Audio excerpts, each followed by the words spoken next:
Hi, this is Trisha from Lemon Paper Lab. In this video, we are going to create this fun geometric pattern in Photoshop.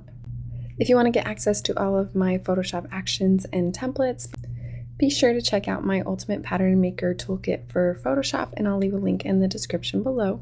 Let's go ahead and create a new file. We're going to use the dimensions of 7200 pixels by 7200 pixels, resolution to 300 pixels per inch, color mode is RGB color, background content set to transparent. I'm going to go ahead and click on create. For this, I'm going to use the help of some guides. So I'm going to go to view, guides, new guide layout. We'll go 4 columns, 4 rows, clicking on OK. And then I'm going to use the pen tool. So we'll click on our pen tool here. If you right click, it is P is the keyboard shortcut. And then I'm just going to hit D to get my default colors here. And then I'm just going to start here at the top. And then I'm going to click, and we are just going to create a diamond shape here. We'll go ahead and close off that shape.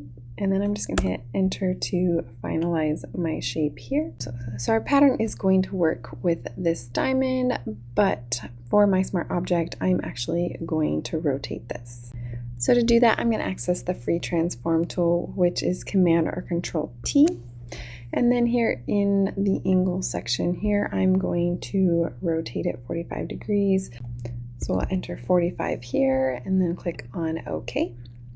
And then I'm going to convert this to a smart object. So I'm going to right click, convert to smart object, and then I'm going to rotate it back, Command or Control T, and then we're going to go back 45 degrees here. And then I'm going to duplicate this, and we're going to add it to the 4 corners. So we'll go ahead and duplicate this layer, Command or Control J, and then we will use our free transform tool, Command or Control T. And then here in our box, we are going to change this to 0 and 0. And then we will continue to duplicate it, Command or Control J. I'm going to select the second layer, Command or Control T. We know the size of our document, so we want it in the top right corner. So we're going to go 7200 pixels for our X value. And then we are going to duplicate this as well, Command or Control J. I'm going to bring this one below my center one. We are going to use that free transform tool, Command or Control T.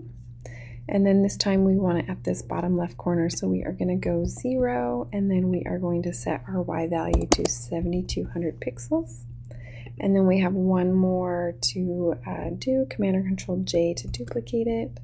We'll select this layer here, Command or Control T for our free transform tool. And then we are going to bring our X value over to 7200 pixels. Okay. So we have the basis of our pattern. It's not quite yet complete, but once we get our shape going, we will alter it. So I'm going to go ahead and double click into this smart object here. I'm going to zoom out, Command or Control with the minus key, and then let's go ahead and get rid of those guides. View, guides, clear guides here. And then this is just a placeholder, so I'm going to turn off the visibility there, and we'll bring up a new layer. And now we are ready for our pattern. So now let's use our shape tool. I'm going to right click, I'm going to make sure we have our ellipse tool selected, and then just holding shift, I'm going to drag out my circle. And then I'm going to position it here at the top and here at the bottom as well. So let's create some new guides just to help us here. We'll go guides, new guide layout, clicking on OK. And then we'll use our move tool, and we are going to center it here. I'm going to go ahead and convert this layer to a smart object because we will be duplicating it. It's always a good idea if you are going to duplicate an item to convert it to a smart object first. That way you can make any edits and it will be reflected in all of the different instances. So let's go ahead and duplicate this, Command or Control J, and then we can bring it down here, help of our guides to align it there. And then I'm just going to create a square the size of our canvas here. So I'm just going to use that pen tool, selecting my corners. We'll just quickly draw out our shape. And then I'll just hit enter to finish off that shape. We'll go to fill to no fill, and then let's go ahead and add a stroke. Let's go ahead and bump it up, maybe 300 here. Okay, so we are set here. Let's go ahead and save it. Command or Control S to save it. And then let's check out our template or our document here. So we have one more thing that we want to change, and then we are going to go to this middle one and we are going to rotate it. So let's go ahead and I'm going to go Command or Control T to get that free transform tool.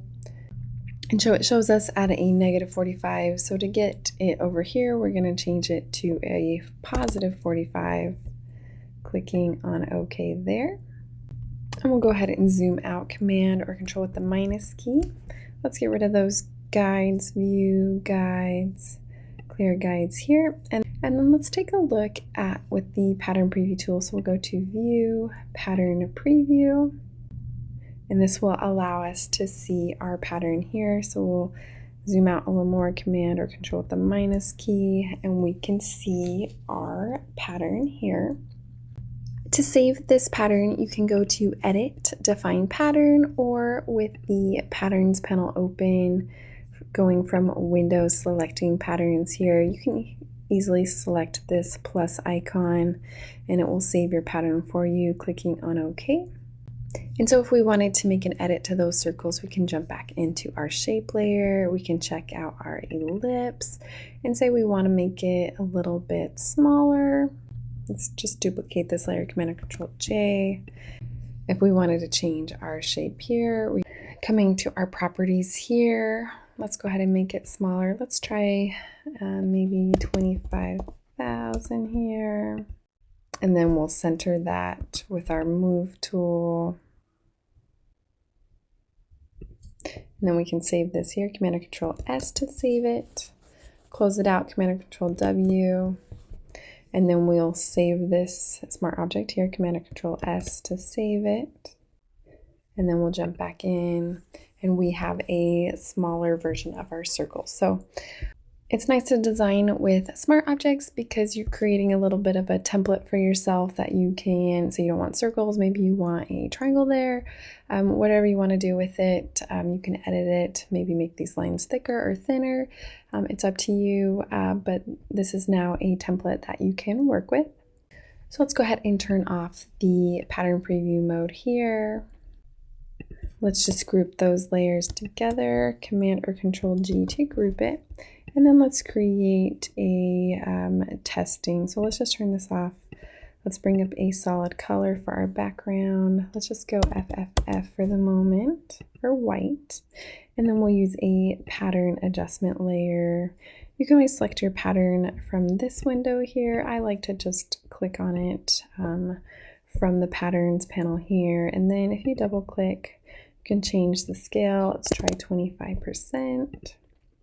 And then we'll add one more solid color adjustment layer. Maybe we pick a purple here, and then we will right click to create a clipping mask. So you can always change out your colors here. We'll zoom in, Command or Control with the plus key. Maybe we try a teal color. So once you get a color scheme that you like, let's go ahead and bring this back up to 100%.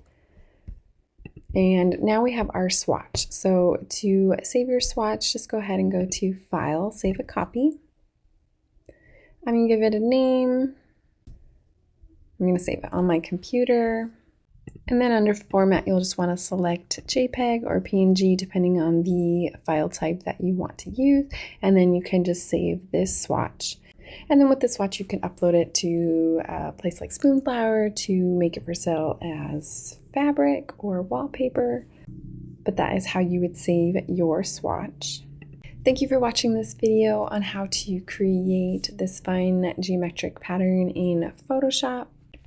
In the description below, I will leave a link to my Ultimate Pattern Maker Toolkit for Photoshop, where you can get all of my actions and templates to help speed up your workflow when working in Photoshop. If you like this video, go ahead and give it a thumbs up and leave me a comment below. This is Trisha from Lemon Paper Lab. See you next time.